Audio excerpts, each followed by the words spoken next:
was just saying to me, isn't it amazing? Here we are 40 years on, but actually the issues of increasing our nuclear spending, the climate crisis we face, and the ongoing and increasing issue of male pattern violence against women couldn't be more relevant, which were the things, of course, that Greenham was trying to do to successfully draw attention to. And here we are tackling them again. And with that in mind, I would really like you to welcome our guest speaker, who I'm very, very honoured to have here, who is going to tell us, it's going to be a hard here, but a really important listen. So could you please give me a very, very, very warm round of applause, please? She's from, I'll let you actually get the name of your organisation right, because you're very familiar. She's come to speak to us about the situation in Afghanistan. So it's Zarghona Rassa. Please give her a big, big round of applause, please.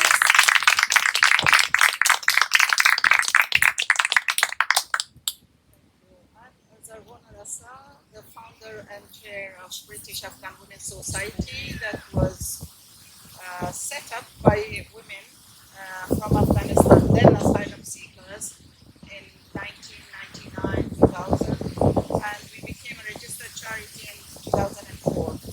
Myself, I came to the UK with two of my children, at the time 3 and 7-year-old, and we knew no one in the country.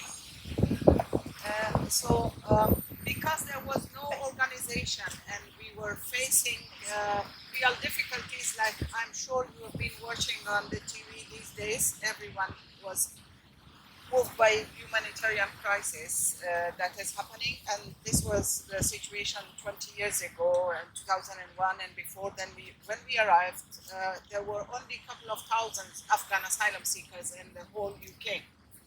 And they had to leave the countries, and there were no organization, no means of support from the community when we arrived, no speaking language, and nobody's here to help you.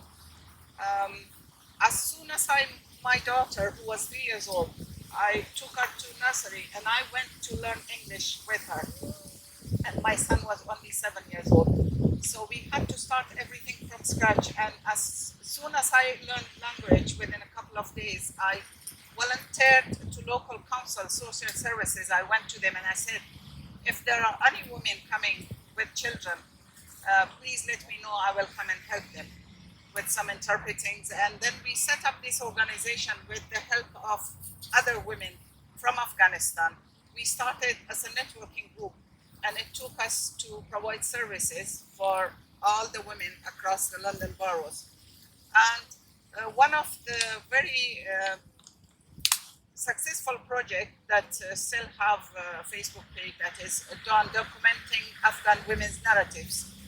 If you have a chance, and I'm sure most of you have Facebook, to look at it, and these are documented 7 different women's stories who were from different professions in Afghanistan before coming here, because we are hearing a lot about Afghan women on the media, and at the time it was the same, that the women of Afghanistan are depressed and oppressed, but they are trying. They were professionals, from lawyers to doctors, who came here, but they had to start from scratch. So basically, these are the stories that been documented, and it was exhibited all over the UK.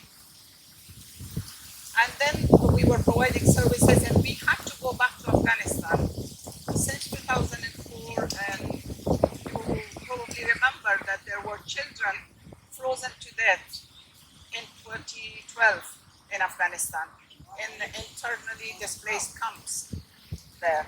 So we helped them also, but then things got quiet. People were established in this country, and we were doing some of the stuff, but then we went quiet. Unfortunately, or fortunately, that we were still in existence, and for the past 2-3 weeks, we have had so many depressing stories, calls day and night from Afghanistan, from all over UK, from outside the UK, that their families were trapped in Afghanistan. There are women, for example, with woman head of the family, with 9 daughters or children dependent. They are in their homes, they don't have salaries, the banks are closed, and the rest you have been seeing. And some of the girls, for example, they they had Facebook that they were providing information through only means that is social media to other women and girls, but they had to shut their Facebook pages. And coming literally to last night, that you have heard again that the last American soldier left the country. After all these sufferings, after all these people being killed, Afghans, UK military personnel and civilians, and also Americans were killed, thousands. I think this humanitarian crisis is becoming worse, and it's a catastrophe to see these people and children. I'm not a politician, I don't belong to any political parties or don't support any in Afghanistan, but the way we see things, they are going from bad to worse every day, every hour. And I'm sure you have heard that the rockets hit one household. 10 people, including 6 kids, were killed in the explosion. They are the same human beings as us. We enjoying and we are thankful for what we have here. Girls here, I don't want to depress you, but this is the real situation. But it's good to know that we learn from what is happening outside this country and outside our lives, and we must be thankful for what we have and appreciate for what we have. And if there is any questions, I would be happy to answer. Otherwise, I don't want to give you all this depressing. Do you have any questions? Would anyone like to ask anything? What can we do? It's a great question. What can we do? Thank you. As I said, we were listening, like even this morning, someone, for example, calling from the hotel that they are ending the quarantine in 2 or 3 days. But people in the hotel already told them that you have to leave and there is no proper information or support available to them. Although the government on media, we hear that there are systems in place that they will be helped. And there are 2 different categories of Afghans who have come here in the hotels.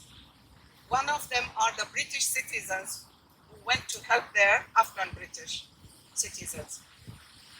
But the other category is the people who are coming to settle here, new arrivals. Even the Afghan Brits who went to help there, men and women, and they came back, they have nothing here because they, for example, if they are in the council accommodation, they've given everything back and they went. And now they came, even not being able to go and take their cash or salary from the bank.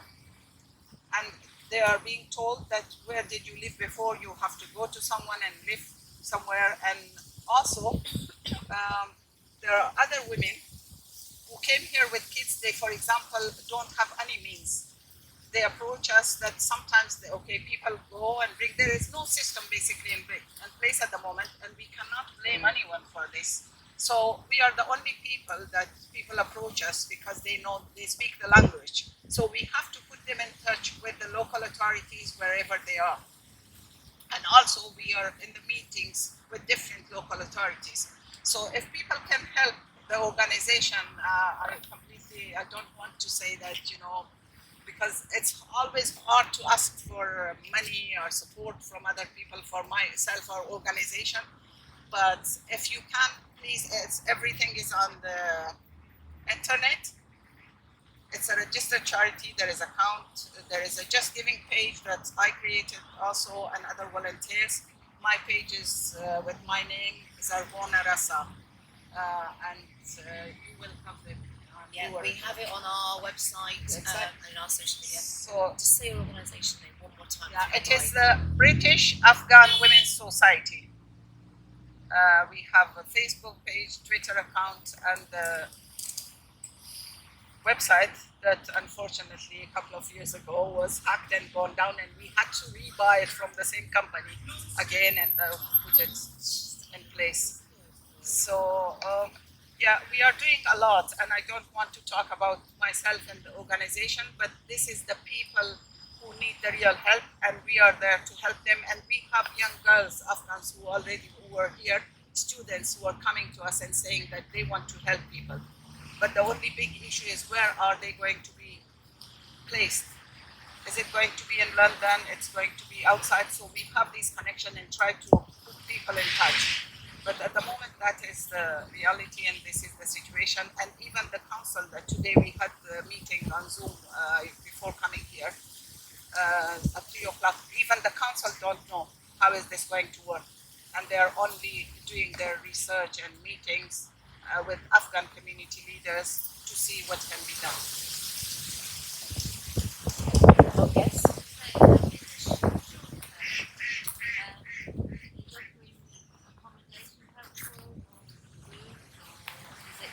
Just really money that you can use in whatever way? No, accommodation is helpful as long as you know that people are coming to your local authority for the support. And that was one of the issues that we spoke with the council actually today.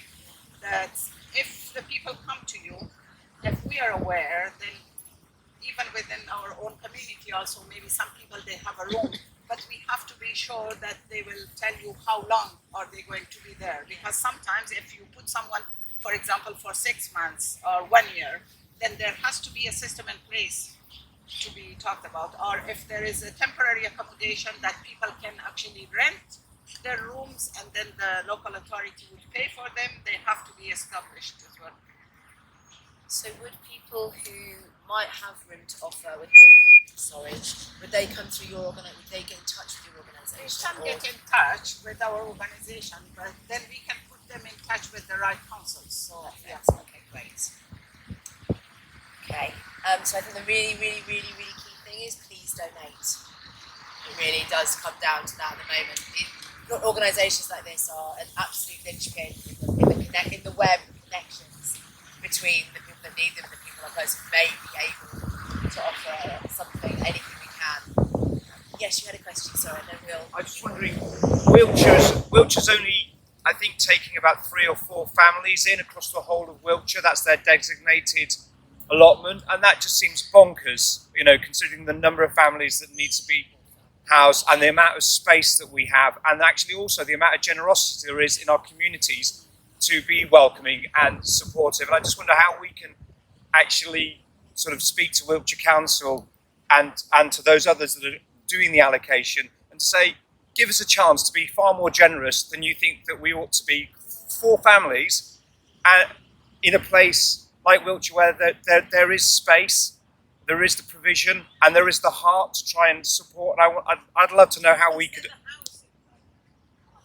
as much as there is anywhere else. That's all I needed to hear. Yeah, I just wanted to clarify because some places are really short of housing, and that might be the case. So our local MP has suggested that some of the refugees be housed in military accommodation. But actually, some of that military accommodation is they'll all be housed together. They won't become part of the community. They won't. That housing is a way sort of set aside from towns and communities, and it's also the same kind of housing that you're putting. That they're also talking about putting,